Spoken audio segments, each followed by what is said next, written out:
Vous êtes venu nous présenter un petit film qui s'appelle Comme vous êtes, qui a mobilisé de nombreuses ressources. Quand on l'a vu la première fois, on s'est dit c'est pas possible.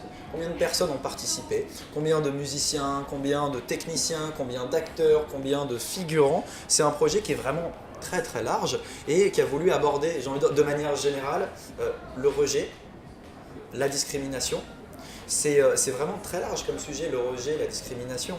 Il y a autant de rejet et de discrimination que de jugement sur les personnes. Alors je voulais savoir si l'un d'entre vous avait initié ce projet, l'avait commencé, et comment l'idée était venue, puis comment elle s'est développée. En fait, l'idée est venue de moi il y a 3 ans.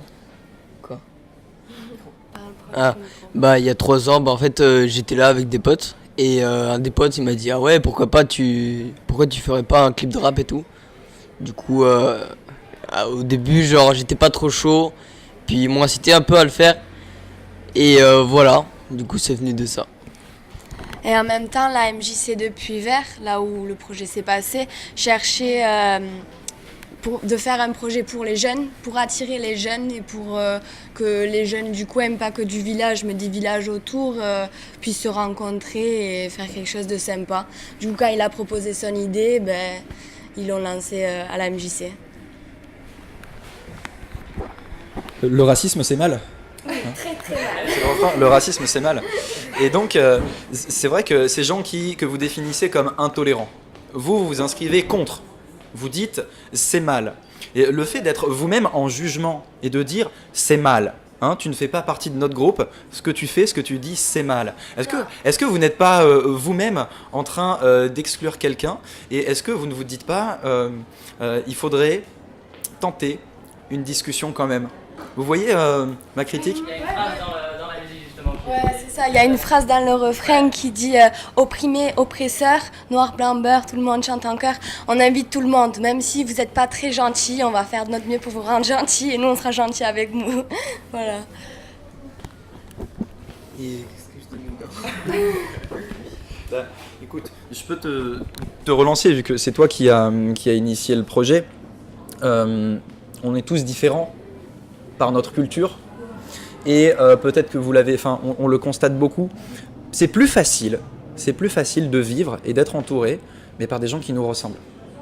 C'est plus simple pour le quotidien. Voilà.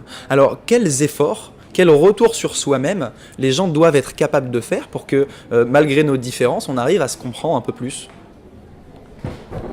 C'est peut-être plus simple de vivre avec des gens qui nous ressemblent et avec qui on a peut-être les mêmes idées, les mêmes idéologies, mais c'est pas ce qui va nous faire avancer non plus. Si on va à l'inconnu, voir des gens qu'on ne connaît pas, des gens qui viennent de d'autres cultures, qui viennent de d'autres pays, qui ont des idées différentes, ça va nous inciter à grandir et à changer peut-être la vision du monde et à accepter, à rencontrer de nouvelles personnes. Puis on s'ennuie si on est tous pareils. Il faut un petit peu de différence pour rendre les choses intéressantes. Oui, voilà, si on reste tous pareils, voilà quoi, on change pas. Donc faut que tout le monde soit différent. Et c'est ça qui fait vivre le monde quoi. On se complète, nos différences se complètent justement. Puis je trouve qu'il n'y a rien de plus enrichissant que de découvrir de nouvelles cultures, découvrir de nouvelles pensées, des façons de vivre que nous on n'aurait pas forcément pensé à voir de base en fait. C'est juste enrichissant tout simplement de découvrir de nouvelles choses en fait, et de nouvelles personnes, de façons de penser. Même si on n'est pas forcément d'accord, on peut poser nos opinions de côté et juste écouter pendant un moment. Moi, ça m'intéresse beaucoup ce que tu dis. Mettons qu'on décide d'aller dans un autre pays avec une culture qui est très différente et une culture qui nous heurte un peu dans nos valeurs, vraiment dans un autre pays. Comment est-ce que tu réagis? Je prends un exemple au hasard, j'espère que les Texans ne seront pas vexés. Tu vas dans le fin fond du Texas. Tu trouves que les valeurs te conviennent pas par rapport à ce que toi tu penses être ta manière de vivre. Tu y vas, tout seul. Comment est-ce que tu réagis quand ces valeurs qui toi te heurtent te reviennent en pleine figure? C'est une très bonne question. Honnêtement, je ne saurais pas trop dire en vrai, mais je pense que j'essaierai de comprendre un peu pourquoi c'est normal là où je suis, pourquoi les gens trouvent ça, c'est leur culture quoi, et j'essaierai de comprendre, même si j'accepterai pas, j'adopterai pas forcément la culture, j'essaierai juste de comprendre et et d'accepter en fait, peut-être commencer. Après, bien sûr, il y a les limites du raisonnable, hein. Il y a des endroits là où je pense qu'il y a des trucs qui se passeraient qui me gêneraient beaucoup et qui sont vraiment pas acceptables, mais je pense que généralement, quand on parle d'une autre culture, on est capable de le comprendre et de l'accepter. Du moins, c'est mon opinion.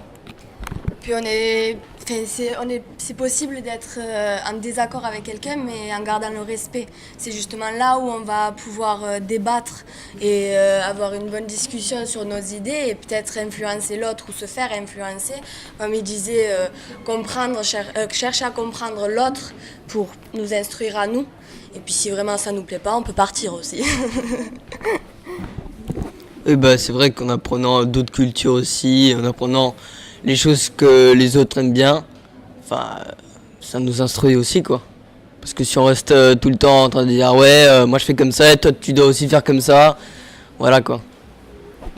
Ce qui était intéressant dans ce clip aussi, c'est que ça réunit beaucoup de jeunes en fait, de pays on vient tous de pays différents en fait. Ouais.